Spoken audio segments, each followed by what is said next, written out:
Hello, everyone, and welcome to this episode of From Page to Stage. I'm your host, Wendy Corner, and this podcast is for you if you're an entrepreneur. Yes, page and stage come together in entrepreneurship. Now, you may be thinking, really? Author? Writer?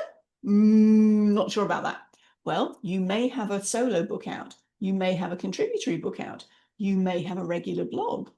If you're an entrepreneur, I bet you've got socials, haven't you? And what's that if it's not published work? Check that box. And then there's the speaking bit, stage. A lot of people say to me, oh, I can't do this public speaking thing. No, I just can't handle that. My question is, can you have a one-on-one conversation with somebody? Yes. Then you can do a podcast, just as we're doing here. So if that's where you're at the moment and you think, oh, I can't really do the talky bit, come and talk to me. Let's get you on the podcast to share your wisdom with the world. Oh, right. Now, that bit sorted. Today, I have the joy and pleasure of introducing you to Barry Cohen. Now, Barry and I have known each other that much, but that long. So I don't know him that well. We've had a couple of lovely conversations. So I'm going to ask Barry, can you give us some insight? Who are you and how did you get to where you are now? Well, I'm not Mel Brooks, I can tell you that much. So, how did I get to where I am? Well, first I have to figure out where I am. Seriously, so I was an English major in college and a speech and theater minor, and did a lot of community theater when I was young. And when I went into the radio broadcasting business, I took all that with me and had a lot of fun doing radio commercials, writing them, producing them, voicing them, all that fun stuff.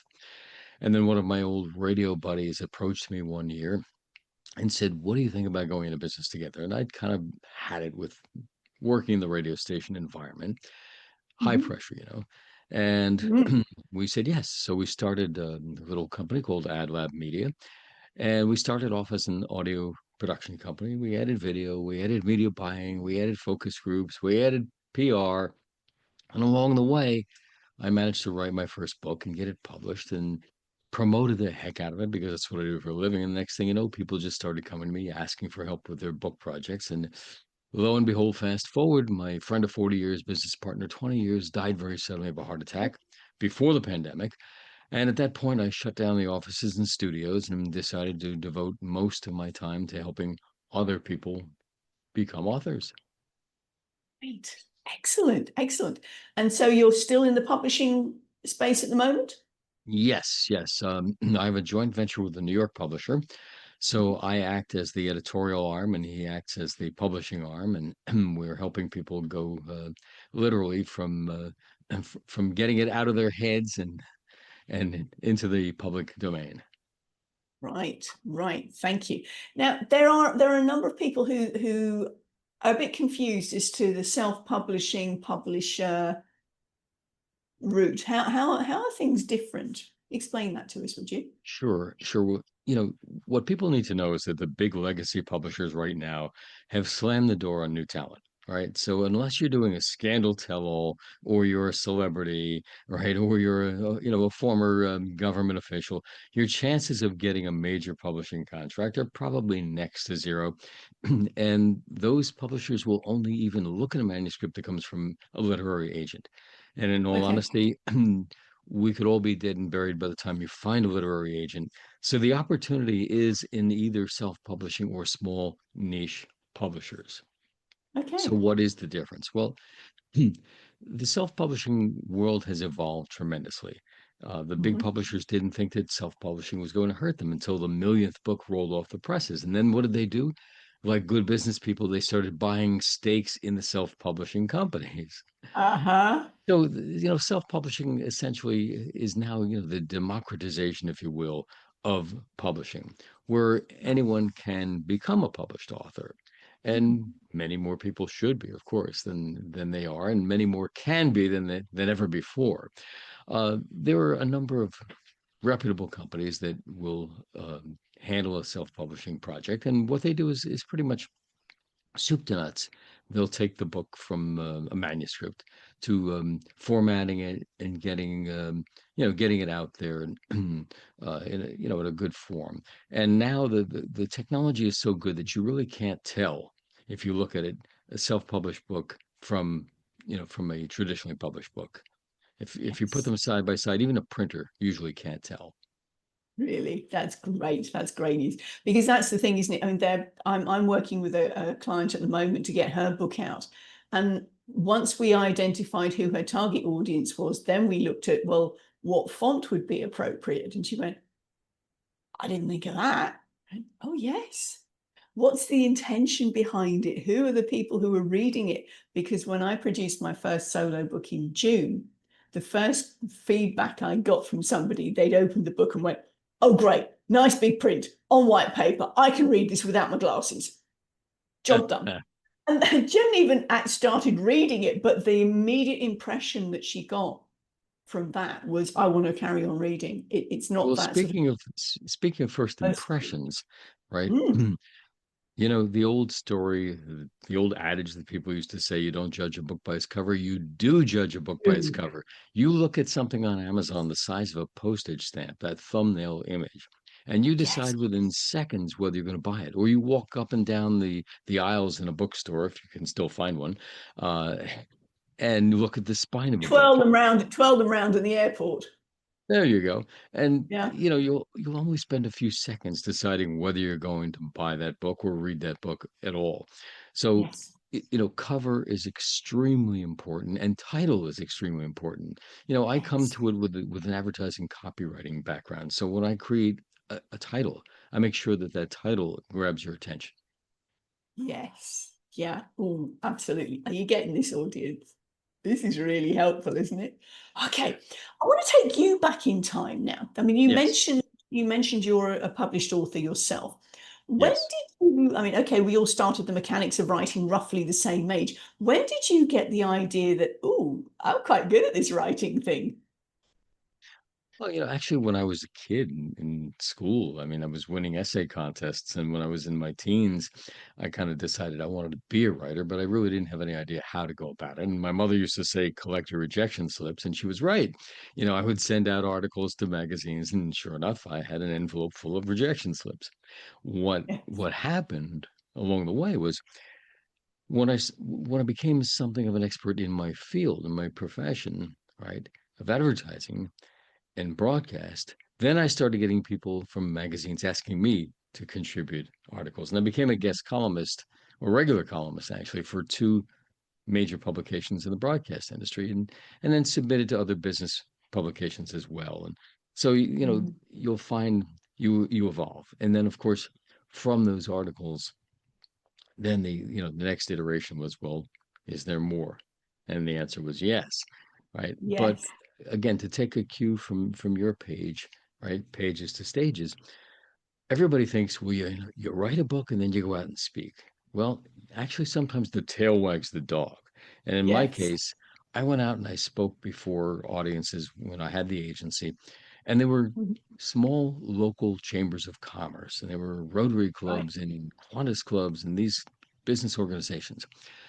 Nobody in that audience was actually a prospect for my business. So why did I Mm, do it? I did it the way a comedian uses the club circuit to test my material and sharpen my act. And along the way, I said, "Hey, there's a book in this."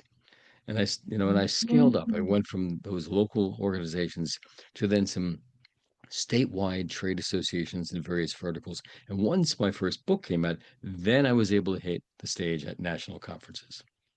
yes. So Well, that's crawl the thing, before isn't you it? walk, before you run, before you fly. Indeed. Because the thing is that when you have a book, it opens doors. You've got credibility, it opens the Yes. doors, even more visibility. But it's getting over that initial inertia to go, right, I'm going to do this. But Right. Well, yeah. the whole thing about writing and speaking, think of it this way. We've all watched programs like American Idol, whatever, and everybody's kid wants to be the next one, right? And they need three things, almost like a triangle. They need a record deal, they need public performance, and they need airplay. But it's the same with us. right? We need public performance, we need product, and we need exposure in front of an audience Mm, as well. yes. Yeah. Because I mean, that's the thing. I've worked with some people who can, well, I've written my book. And what isn't that the end? No, no, no, That's the no, no, no. beginning. Your book is not going to sell itself. You can hold it Yes. up in front of a couple of people and they may go, oh, that's nice. You've got to talk about it. Yes. Absolutely. 32 million titles on Amazon. You got to break through. 32 million. Whoa. And I mean, that's just on Amazon, as you say. I mean, if you think Yes. about the titles that are around that were long before Amazon, there are so many books on the go, aren't there? But that's it. You see, Yes. there's something for everyone. Yes, Okay. absolutely. So you started your writing, you got the buzz when you were a kid. Love it. Yes. So you're speaking. So your speaking was as an evolution, if you will, from your radio days. Is that Yes. correct? Yeah. Yes. You have got a fabulous radio voice. It's Thank you. We had a lecturer at university. My background is in speech pathology, and we had our lecturer in laryngectomy. So the problems with when you have cancer of the voice, Yes. voice, you have to have it removed and all of that jazz.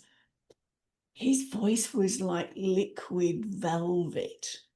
And I sat there and listened to the quality of the voice and not much content.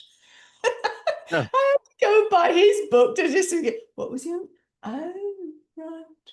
But as I had done that, I could hear his voice because his voice was so rich and resonant. And that's the thing, isn't it? When you've got a voice that really appeals, then you can have people in the palm of your hand.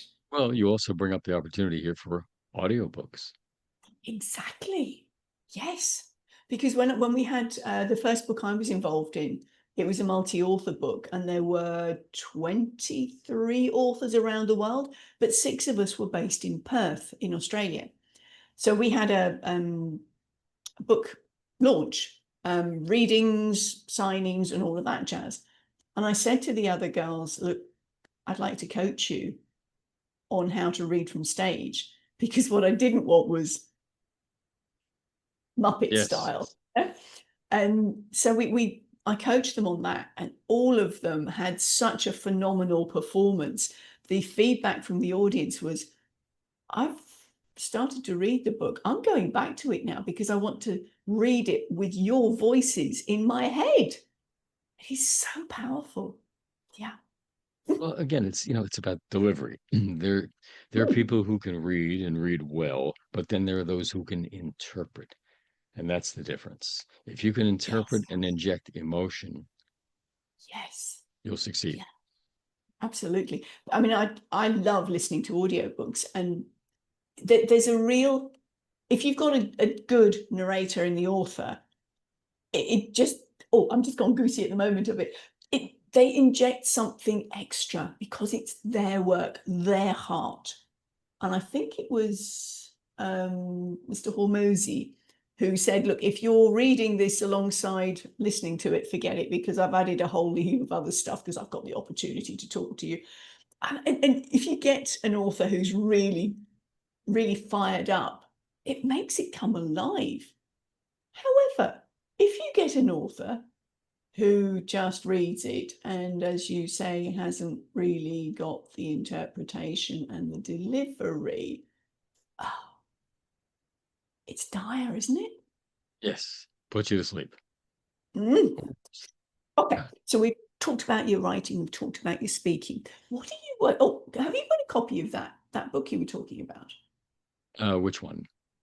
The books that you have. Have you? Can you flash them up for us? So All let's right. have a look at these wonderful So titles. that was the first one, 10 ways to screw up an ad campaign. Right. Now, the second one was supposed to be 10 ways to bulletproof your new business startup, but the publisher had at the time changed it to Startup Smarts. Smarts, Right. right? The only problem with that is that the day it appeared on Amazon, the book below it was The Smart Startup. Confusion, yes.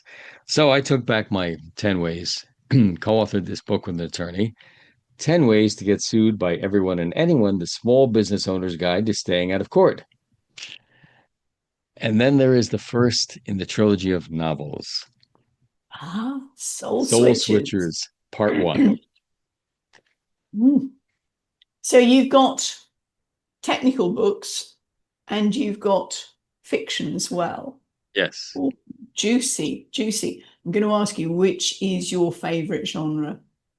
Ah, well, I would say that the fiction is my favorite, but it took a long time to get to that. Right, right. Oh, love it, love it. That's the thing, you see, audience. You don't have to only have one genre. If you've got more than one book in you, I mean, I've worked with people who've got the technical stuff and the nonfiction. One of my authors is into sci-fi. And so we've got this wonderful sci-fi style on one side, and we've got the technical stuff on the other. And you go, I like it. Which one do you? Oh, I like both. I'm going to carry on in both directions. So we've got the paralleling because they have different audiences. Yes, you bring up an interesting point, and that is somebody I worked with when we first started publishing, who since sold the company, was in very high places in publishing. He was the publisher of Marvel Comics. He was the publisher he was right in charge of Reader's Digest books for a time. He was with Saturday Evening Post and quite a few interesting places. And one of the things he said was that he learned from his work at Reader's Digest books was that series sell extremely well. Yes. Hence the 10 Ways franchise. Yeah. Well, I mean, that's the thing. We're in an era of too long didn't read. That people have got minimal staying power, focus. Yes, attention spans. That's the word. Thank you. Attention spans. So when you see, I mean, we were talking about this to start with, when you see a block of text like that with no gaps and no and single spacing, people go, oh, if there's too much in one go, people are not going to read it. How many people are going to pick up a massive tome like that these days? They're not. We like to do what we call an airplane read. What's an airplane read? It means you can read it from Newark to Miami in 2.5 hours. Right. Exactly. And if you'll notice, I've downsized a bit, right? So you see that, and then you see that. Yes, yes. Well, this is it. I mean, the one of my authors I work with, he's coming up with a series called Learn Before You Land. For that very reason, you pick a single topic and you have a transcontinental flight. And North Americans, this doesn't only apply to you, by the way. Australia, it takes 5 hours to fly from one side to the other. So there are other transcontinental flights that this could apply to. Absolutely. Yeah. Okay. So lovely. So what have you got anything percolating at the moment? Yes, actually, I just completed the manuscript for Soul Switchers Part Two, which is a sci-fi book. I have not sent it off to the publisher yet. We're projecting a March 2026 release of Part Two, which is long overdue. And there will be a Part Three, which I have notes for. But yes, that's the big one in the works right now is Part Two of Soul Switchers. Lovely. So when you go down the traditional route of having a published, working with a publisher, what's the sort of timescale you can expect in terms of manuscript finished, handed over to final book being produced? Well, traditionally with the big legacy publishers, it was easily 18 to 24 months. My first book had been traditionally published, first two, and that's typical, 18 to 24 months. But we're finding that depending on how much work we have in the house, so to speak, that the smaller niche publishers can get things out in 3 to 6 months these days. Again, that's Nice. from the time you submit the manuscript, right? And in and terms when of you yes, sorry, when I you was going to submit say a manuscript, when you accept a manuscript, is that fully ready to roll, or do you then provide extra developmental editing or editing, proofreading? What do you accept as a ready to roll? right. Okay, Manuscript? so it has to be fully edited and proofread before it's ready to roll. Uh, with the authors that I've worked with, if provided we're both turning things around on a timely basis, we usually can get it done in 3, 4 months, maybe 6 at the most, because people have businesses and lives that get in the way. But if we are doing things on a timely basis, it shouldn't be more than a 3 to 6 month project to take it Okay. from a rough draft to a finished, ready to publish. Okay. So you will take a rough draft that still requires work? Oh yes, absolutely. I work with people who have outlines, who have concepts, who have very rough drafts. Yes. I'll often give people a questionnaire. Questionnaire has Okay. 10 questions, and it gets them to help crystallize their thoughts and organize them, and come up with a direction before they Mm. before they really, what I always say is, before you ever put pen to paper or touch the keyboard, the very first thing to do is define and refine your audience. Who are Oh, you writing yes. for? Because that's going to Yes. determine, as you said before, everything from the appearance of the book to the language you use, Hmm. everything. Yeah, exactly. And I take it back a step even further with the work people I work with and go, why? Why is this important for you to do this? Why this audience? Why you? Why now?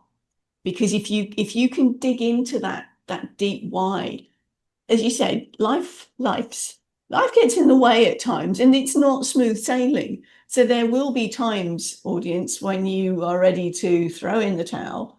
But if you've got that big why that you can hold on to, you can pick the towel up again and carry And on. and I would say this, it's so important to think about the times that we're in.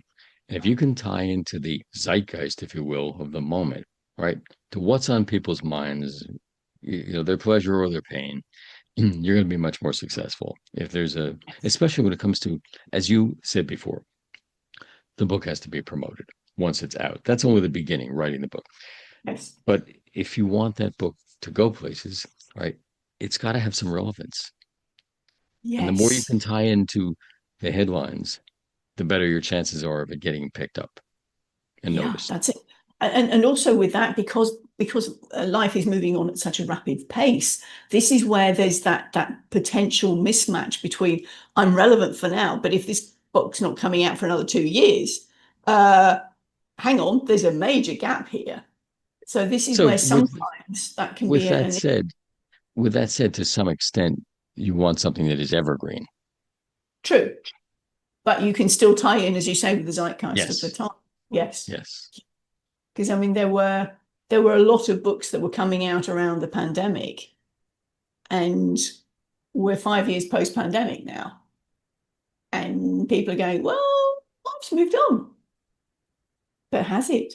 There are implications. So well, what are your feelings about doing not rewrites but second editions with extra information? Definitely. I encourage my authors to do that because there are always updates. And again, here's the beauty of today's technology. Most of the books that are out there are produced on a print on demand basis, which means Yes. that they can be easily updated and revised. Right. And for those in the audience that aren't familiar with that technology, what it simply means is you no longer have to order a garage full of books and figure out what to do with them. Every single copy is printed, bound, and shipped as ordered and on your doorstep in a matter of days, or potentially a week or Mm, two at the worst. mm. So, to the point where it's an automated process. If I'm ordering 100 books for a speaking engagement and I mistakenly key in an order for 10, I actually have to go back and do another order for 90 because that order's already in progress. Yeah, absolutely. Yes. Tell me about it. I had some more interesting issues with Amazon earlier on in the year. But yeah, so I mean, even the publishing houses still do a print on demand service. Yes, even some of the majors are doing it. And what people should know also is that publishing houses are no longer these big behemoths. So much of what they do is actually contracted out, is actually done by remote workers. I mean, they have Mm. designers and editors that are not sitting there, in the building. Yes. Yeah, exactly. Exactly. That's really helpful information, Barry, because as I said, a number of the people that I work with have gone, well, what's the difference between a publishing house and a self-published job? So thank you very much for clarifying. That's One been really one helpful. important distinction though for people is that there's still Although there's great cachet to becoming an author, there's still even more cachet if it's traditionally published. There's still more credibility attached to it. Okay. Even although the big publishing houses aren't taking people on. Right. But again, there's, as we said, small niche and The independent smaller, yes. publishers.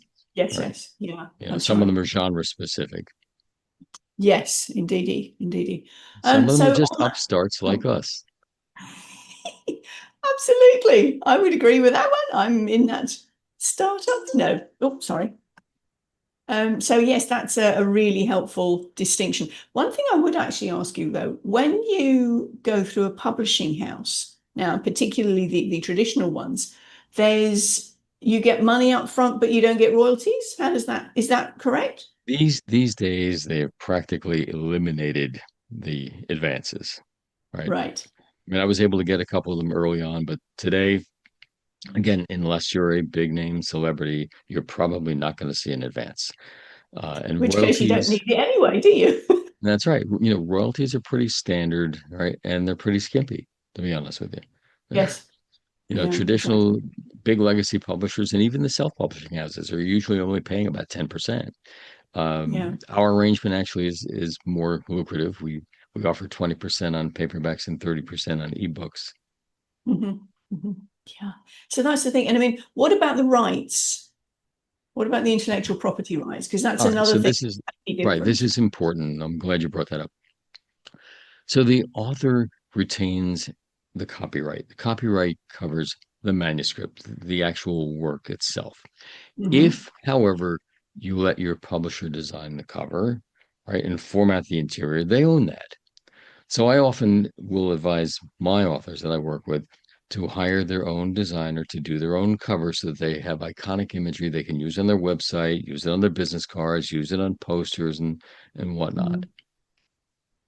Exactly. And so that's the rights to. So my understanding is certainly traditionally that the big publishing houses could just say, right, we're canning that one, and they take your book off their list and it no Well, longer gets. let's dive into that a little bit further. You know, having been published by a big legacy publishing house, I can tell you that they their boilerplate contracts will say that they basically own everything, every right you can imagine, right? Mhm. What I've found is that I had to actually go back and renegotiate to take back rights because if, for example, if Simon and Schuster, who has two of my books, is not doing audiobooks, then why should I let them have the rights to audiobooks? And they were, they were friendly about that. They were, but you have to take charge of these things yourself.